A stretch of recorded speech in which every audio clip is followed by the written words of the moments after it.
यह प्रश्न अक्सर हमारे दिमाग में आता है, क्या पृथ्वी के बाहर जीवन है? यदि पृथ्वी के बाहर जीवन है, तो क्या उस जीवन में मानव जैसे बुद्धिजीवी प्राणी रहते होंगे? इंसान वर्षों से एलियन की तलाश कर रहा है। क्या हम कभी एलियन को ढूंढ पाएंगे? सारे विश्व में यूएफओ, जिन्हें उड़न तस्तरी कहते हैं, के दिखाई देने के अफवाहें तथाकथित समाचार सामने आते रहते हैं। क्या वास्तव में एलियन परग्रही जीवों का अस्तित्व है?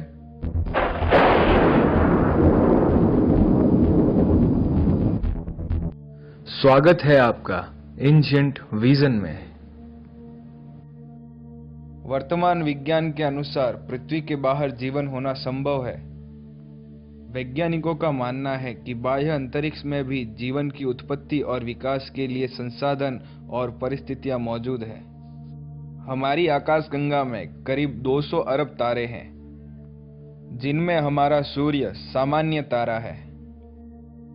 हमारी आकाशगंगा की चौड़ाई 1 लाख प्रकाश वर्ष है और मोटाई करीब 20 प्रकाश वर्ष। अब बात करते हैं प्रकाश वर्ष की। प्रकाश 1 वर्ष में जितनी दूरी तय करता है, वह दूरी प्रकाश वर्ष कहलाती है। अंतरिक्ष में दूरी की सारी गणनाएं प्रकाश वर्ष में ही की जाती है। प्रकाश 1 सेकंड में लगभग 3 लाख किलोमीटर की दूरी तय करता है। इसी प्रकार प्रकाश 1 वर्ष में लगभग 95,000 करोड़ किलोमीटर की दूरी तय करेगा। यही दूरी 1 प्रकाश वर्ष कहलाती है। इसी गणना के अनुसार प्रकाश को हमारी आकाशगंगा पार करने में 1 लाख प्रकाश वर्ष लगते हैं। ब्रह्मांड में ऐसी और इससे भिन्न अरबों आकाशगंगाएं हैं।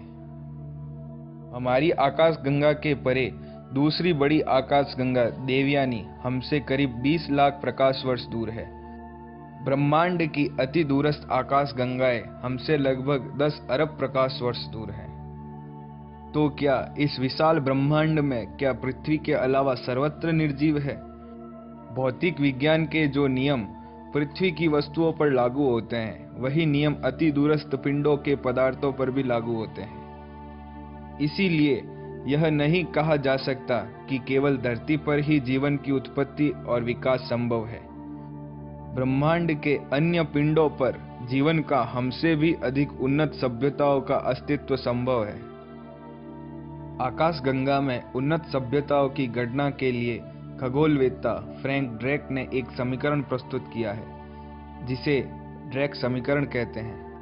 सन 1961 में फ्रैंक ड्रेक ने प्राप्त तथ्यों के आधार पर अनुमान लगाया कि हमारी आकाशगंगा में ही करीब 10,000 ग्रहों में जीवन संभव है। उस समीकरण के 40 साल बाद सन 2001 में ड्रेक की पद्धति में और सुधार करके फिर समीकरण बनाया गया, तो कहा गया कि हजारों नहीं लाखों ग्रहों में जीवन संभव है। अर्थात पृथ्वी पर जीवन है तो अन्यत्र भी जीवन होगा। इस आधार पर हमारे पहले प्रश्न का उत्तर है कि एलियन का अस्तित्व संभव है। जब एलियन का अस्तित्व संभव है, तो सबसे बड़ा प्रश्न तो यही उठता है कि क्या एलियन पृथ्वी पर आते हैं? शायद नहीं, क्योंकि तारों के मध्य दूरी अत्यधिक होती है। सूर्य के सबसे निकट का तारा प्रोक्सिमा सेंटोरी 4 प्रकाश वर्ष दूर है। उससे प्रकाश को भी हम तक पहुंचने में 4 वर्ष लगते हैं। प्रकाश की गति अत्यधिक है। वह 1 सेकंड में लगभग 3 लाख किलोमीटर की यात्रा करता है। तुलना के लिए सूर्य से पृथ्वी तक प्रकाश पहुंचने में केवल 8 मिनट लगते हैं। कई प्रकाश वर्ष की दूरी तय करने के लिए इतनी दूरी तय यात्रा करने में वर्तमान के हमारे सबसे तेज रॉकेट को भी सैकड़ों वर्ष लगेंगे। अब ऐसी लंबी यात्रा में ढेर सारी अड़चनें भी आएगी, जिसमें कई वर्षों की इतनी लंबी यात्रा मानव या किसी भी अन्य बुद्धिमान जीव के लिए आसान नहीं होगी। यात्रा में लगने वाले यान के निर्माण में ढेर सारी प्रायोगिक मुश्किलें भी आएंगी। जैसे इस यान में इस लंबी यात्रा के लिए राशन, पानी, कपड़ा, ऊर्जा का इंतजाम होगा। यान में कई वर्षों की भोजन सामग्री ले जाना संभव नहीं होगा। ऐसी स्थिति में यान में ही कृषि, पेड़ पौधे उगाने की व्यवस्था करनी होगी। विशाल यान के संचालन तथा यात्रियों के प्रयोग के ऊर्जा के निर्माण के लिए बिजली संयंत्र का निर्माण करना होगा। यान में वायु से विषैली गैस जैसे कार्बन डाइऑक्साइड को छानकर ऑक्सीजन के उत्पादन में संयंत्र चाहिए होंगे। प्रयोग किए गए जल के पुनर्प्रयोग के लिए संयंत्र, उत्पन्न कचरे के पुनर्प्रयोग के लिए संयंत्र चाहिए होंगे। इन सभी संयंत्रों के यान में लगने पर वह किसी छोटे शहर के आकार का हो जाएगा।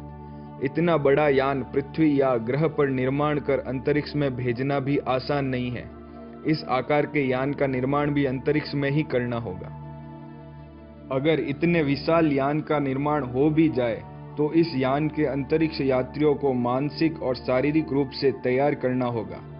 यान के अंतरिक्ष यात्रियों के दल में हर क्षेत्र में विशेषज्ञ चुनने होंगे, जिसमें इंजीनियर, खगोल शास्त्री, चिकित्सक इत्यादि प्रमुख होंगे। यदि यात्रा समय 30-40 वर्ष से अधिक हो तो इन यात्रियों में स्त्री पुरुष जोड़ों को भेजना होगा, जिससे इतनी लंबी यात्रा में नई यात्रियों की नई पीढ़ी तैयार हो और वह इस यात्रा को आगे बढ़ाए। इस अवस्था में यान में पाठशाला और शिक्षक भी चाहिए होंगे। लंबी यात्रा की इन सब परेशानियों को देखते हुए यह स्पष्ट है कि पारंपरिक तरीके के यानों से अन्य तारामंडलों की यात्रा अत्यधिक कठिन और चुनौती भरी है। इस कठिनाई का हल है प्रकाश गति या उससे तेज गति के यानों का निर्माण। ध्यान रहे कि प्रकाश गति से तेज चलने वाले यान भी सबसे निकट के तारे से आवागमन में कम से कम 8 वर्ष लेंगे, जबकि अंतरिक्ष में दूरियां सैकड़ों, हजारों या लाखों प्रकाश वर्ष में होती है। अब बात करते हैं प्रकाश गति से तेज यान की। प्रकाश गति से तेज यात्रा में सबसे बड़ी परेशानी यही है कि वैज्ञानिक नियमों के अनुसार प्रकाश गति से या उससे तेज यात्रा संभव नहीं है। यह आइंस्टाइन के सापेक्षतावाद के सिद्धांत का उल्लंघन है, जिसके अनुसार प्रकाश गति किसी भी कण की अधिकतम सीमा है। कोई भी वस्तु जो अपना द्रव्यमान रखती है वह प्रकाश गति प्राप्त नहीं कर सकती। उसे प्रकाश गति प्राप्त करने में अनंत ऊर्जा चाहिए, जो कि संभव नहीं। मान लेते हैं कि किसी तरह से सापेक्षतावाद के इस नियम का तोड़ निकाल लिया गया और प्रकाश गति से यात्रा करने वाला यान बना भी लिया गया।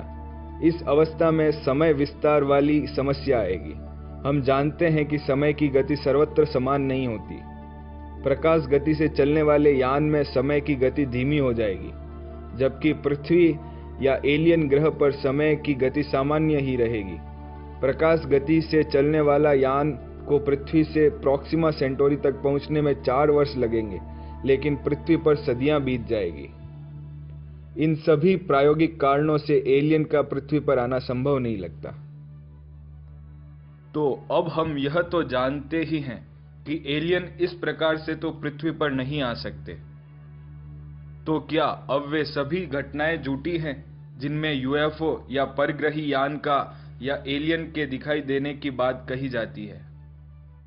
शायद नहीं, क्योंकि अभी भी एक और तरीका है जिससे एलियन पृथ्वी पर आ सकते हैं। उस तरीके को जानने के लिए हमारे आने वाले अगले वीडियो का इंतजार करें और हमारा चैनल सब्सक्राइब करें, जिससे हमारा अगला वीडियो आते ही आप तुरंत देख सकें। और जो समय विस्तार वाली थ्योरी से अनजान हैं, वे भी हमारा चैनल सब्सक्राइब करें, क्योंकि टाइम डिलेशन थ्योरी पर भी हमारा अगला वीडियो जल्द आने वाला है। अगर आपको ये वीडियो पसंद आया तो लाइक करें और शेयर करें।